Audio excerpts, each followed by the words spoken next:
कार्तिक महात्म्य पंचविंश अध्याय।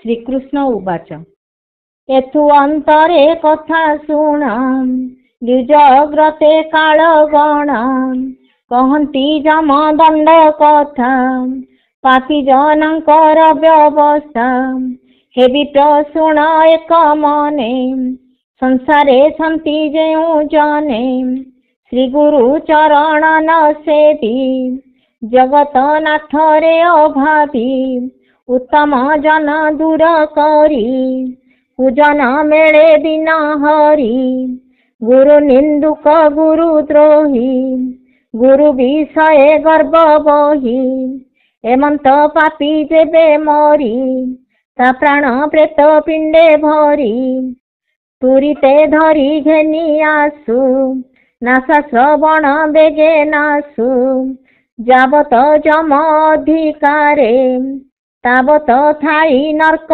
घोरे से नर्क नाम कुंभी पाक अति दुर्गंध दुरात्मक अशेष महापापी जने कृमि शरीरे से विस्ताने अछंती कोटि कोटि होई श्रेष्ठ पापी तनु खाई एबे हो शुण द्विज बर अग्नि न सेबे जेउ नर ताहाकू दशा अछि जेते से कथा शुण एक चिते अग्नि जे स्वयं नारायण संसारे परम कारण जगत निस्तारिबा पाई विजय अछंती मूर्ति होई चर चर सर्वभूते प्रत्यक्षे प्रकाश जगते जे ब्रह्म अग्नि तोष करी नरे तो संसारु जानती तरी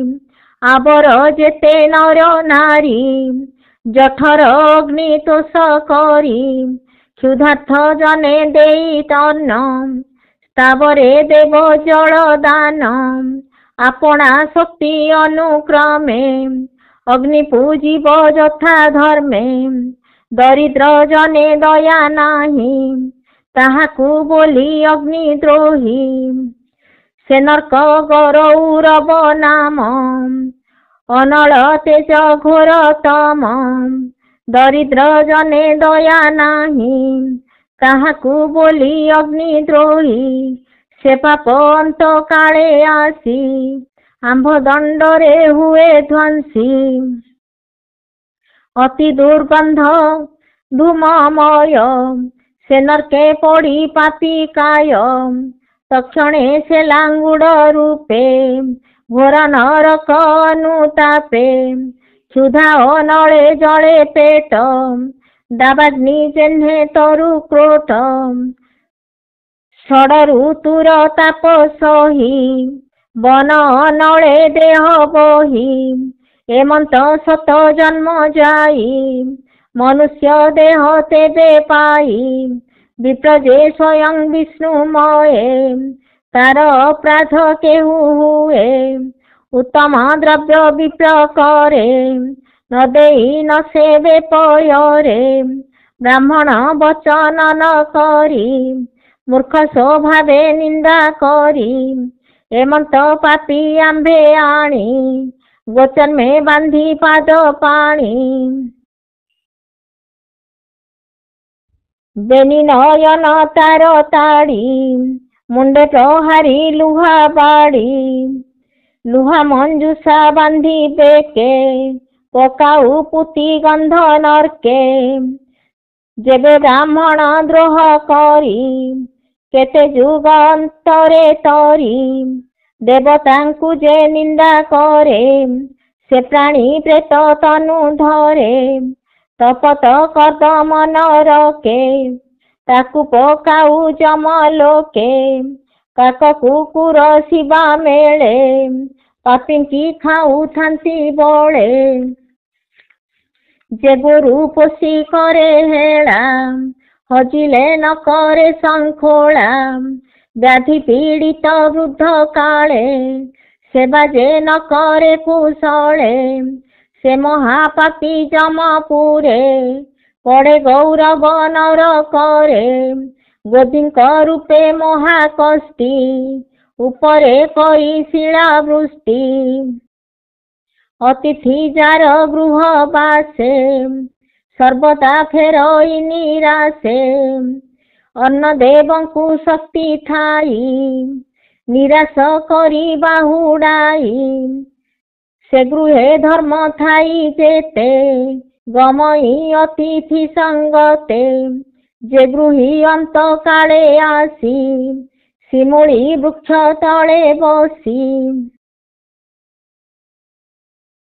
ଦେଇ ନଥିଲେ ପାଇ ନାହିଁ ସକଳ ଶାସ୍ତ୍ର ଏହା ଖାଇ।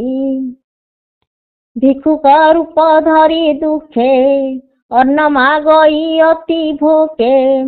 ଅଧିକ ଦଣ୍ଡ ଅଛି ଯେତେ କହିବା ଶୁଣ ଏକ ଚିତେ। ଏମନ୍ତେ ନାନା ଦଣ୍ଡ ଦେଇ ନରକେ ନିବେଶନ୍ତି ନେଇ। ନାରକ ନାମେ ଦୁଷ୍ଟ ଆସି ଅନବରତେ ବହି ଆସି। ସେ ଅସିଧାରେ ପାପ ଦେହେ ନିରତେ କାନ୍ଦୁଥାନ୍ତି କୋହେ। ଏମନ୍ତେ ଅଗ୍ନିଦ୍ରୋହୀ ନର ଏଥୁ ଅନ୍ତରେ ହୋଏ ପାର। ଯେ ପୁତ୍ର ପତ୍ନୀ ସେ ବି ବଞ୍ଚେ ଧର୍ମ ନ କରି ଧନ ସଞ୍ଚେ। ସେ ଜନ୍ମ ମୃତ୍ୟୁ ମୂଳେ ଯେତେ ତସୁ ଅଙ୍ଗାର ହୁଏ ତେତେ। ଯମ ଭୁବନେ ତାହା ଭୁଞ୍ଜି ନିଷ୍ଠୁର ନର୍କେ ତନୁ ଗଞ୍ଜି। ସୁପୁତ୍ର ଜନ୍ମ ଯାଏ ବଂଶେ ସେ ନର ଥାଇ ନର୍କ ବାସେ।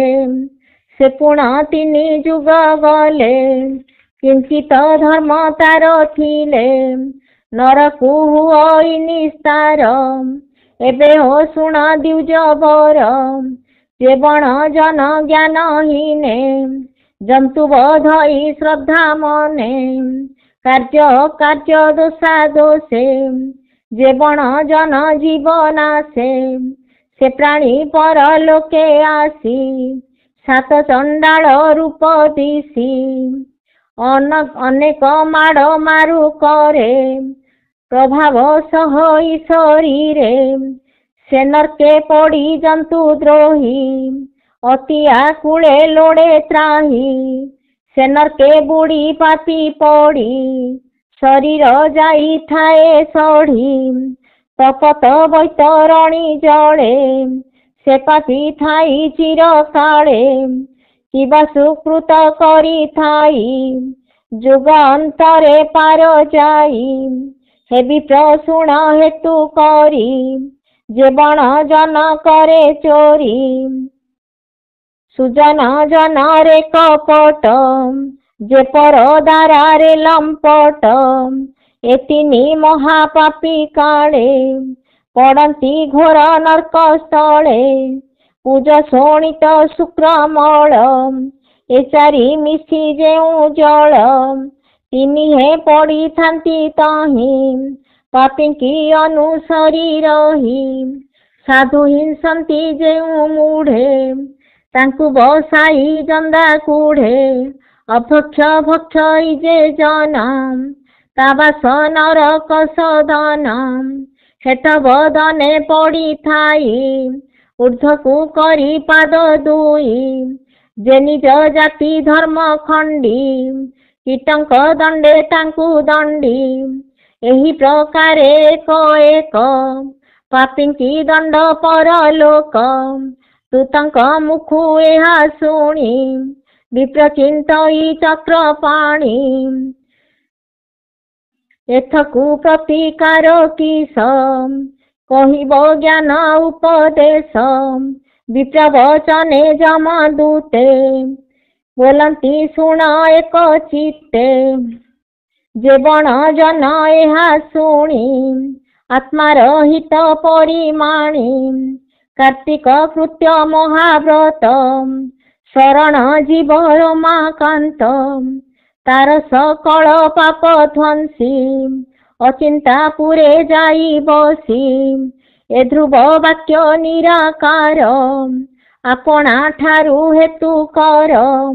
ଏମନ୍ତ ବୋଲି ଯମଦୂତେ ତକ୍ଷଣେ ବ୍ରାହ୍ମଣ ସଙ୍ଗତେ मिलिले जंतुपति आगे विप्रंकु देखी अनुरागे जमा बोलंती द्विज शुण तुम्भर अछि एते गुण मुहि न जानी कली दोष तुम्भे जे महत पुरुष किस संपदे इच्छा कर देवी मु मागी घेन बर से धर्मराज सुप्रसन्ने विप्र कहूछि तो सामने हे प्रभु जंतुंकर पति तोरा गोचर सर्वगति सकल धर्म कर्म जाणु प्राणिक कर्म परमाणु एबे तू कर मोते दया जे देह परे नाही माया सेहि स्वरूप मोते कर जन्म मरणे मोर डर एणु नहिब मोर देह देह बिहिले लागे मोह मोहरु लोभ हुए जात लोभ अशेष पापग्रस्त पाप सकाशु जन्म मृत्यु केही न जाने ଏହା हेतु जात नहिबि जोनि द्वारे रहिबि पर उपकारे एमंत आज्ञा दियो मोते जेबे सुदया कर चिते विप्रवचने जंतुपति बोलई देबा एहि गति एबे तू यक्ष लोके रह सहस्र जुग भोग पाओ अपूर्व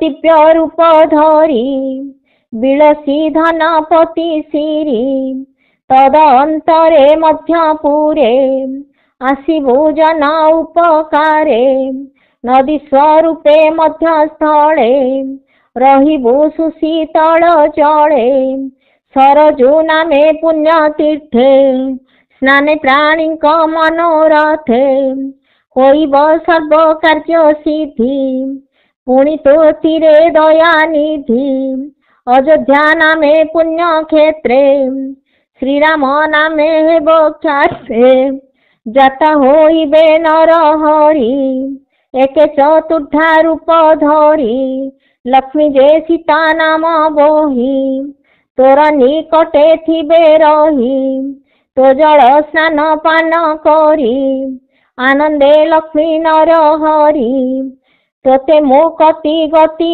देबे समय सुख भुंज एबे एमंत जंतुपति बाणी पुष्प विमाने सेहि क्षणी विप्रगमिला यक्षपुरे गंधर्व गण संगतरे शुण गो देवी सत्यभामा एमंत कार्तिक महिमा नयने देखी धनेश्वर अशेष दुख हेला पार जे जने व्रते विश्वास भृत्य महादेव दास इति श्री पद्म पुराणे उत्तरखंडे कार्तिक महात्म्ये धनेश्वर विप्र मोक्षणे नाम 25 अध्याय।